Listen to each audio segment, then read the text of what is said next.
Now we are going to talk about modules. Uh, Module in English language may mean a lot of things, but generally it means a small thing that can be plugged into something else. But when the module term in technology is being overused and it has different meanings in different contexts.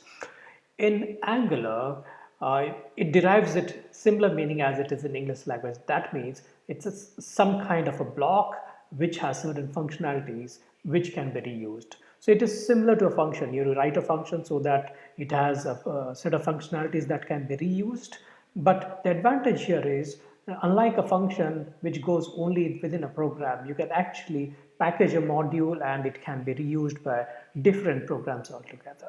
So modules are kind of independent units that can be plugged into existing programs or new programs so that the feature can be used. So this is very broad in that sense.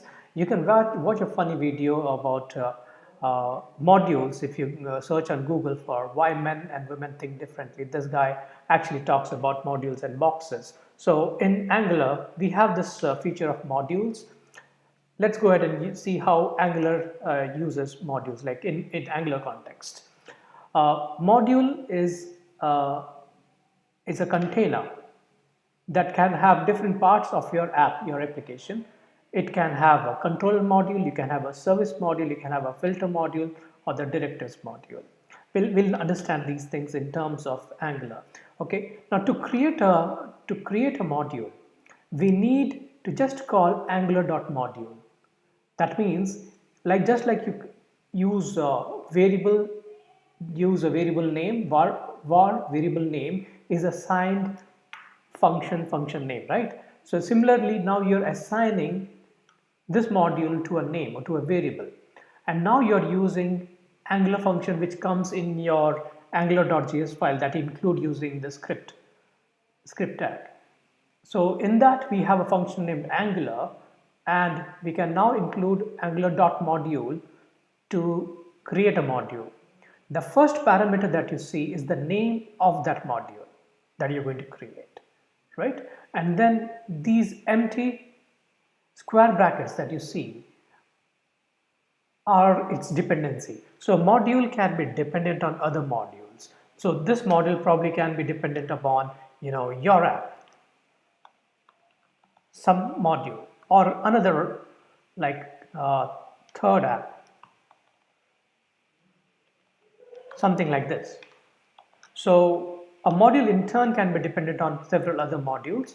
If not, we will have to anyway always give at least an empty set of empty array, the square brackets.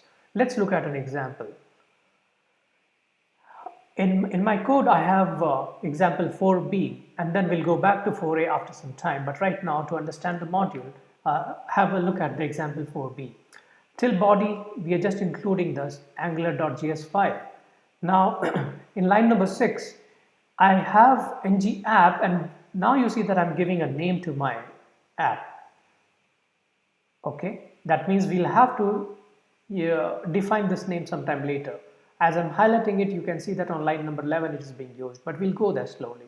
Now there is another attribute called controller, which is a type of a module. Okay, like directive is a type of module. Now controller is also a type of module, and now we have a name for that. So we have introduced module, and currently we have told you that ng app is a name, and there's a new directive called ng and controller, right? And then here my app closes. This is the scope of my app. It ends. I'm having an internal script here. So I use a script tag and I close it. If you have used a script tag, then you know that you can use it here later in the body. One reason to do that is because you want all the variables to be loaded and then call the script. A page usually loads from the top to down. So if your application has script on top, it will execute the script even before the variables are actually compiled. Remember the $compile where I was talking about the loading and rendering of the DOM, and finally you have compiled HTML. So that shouldn't happen before the variables, these values are loaded actually. Once that is done, you have the script. So you don't want your script to run before the variables are loaded. So that's one reason to put it later. However, this is not very noticeable if it's loading as soon as the page comes in, and there's a little delay. Now let's look at the script tag. Inside that we have var app, similar to what you did in a var if you assign it to a number or a function. But here you are calling Angular. This Angular is defined inside the Angular min.js file. So that has a function called module. So in that I'm invoking that module.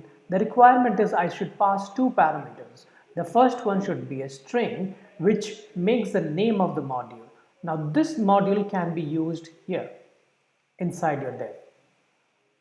Okay, you're creating a module and you're using that module inside your template, and it has no dependencies.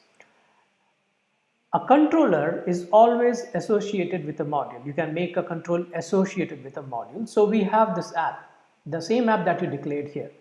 To that you are associating a controller. Right now this is how we want to do it. For the simplest cases, we want to associate our controller along with this module. So we have a controller which is here with the app, and controller 2 has a similar way. You have to declare a string here as the first parameter, and that is the name of the controller. Now look at the second one. Second one is an anonymous function. Okay, if you look at this, it's an anonymous function. It starts here and it ends here. So you have function $scope first name, last name. These are the two variables inside it, right? So I have declared a controller and an Angular app. Let's run this.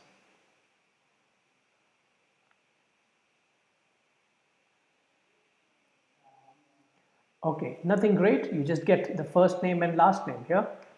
So we have John Doe, which is similar to this one here, which is invoked in line number 7.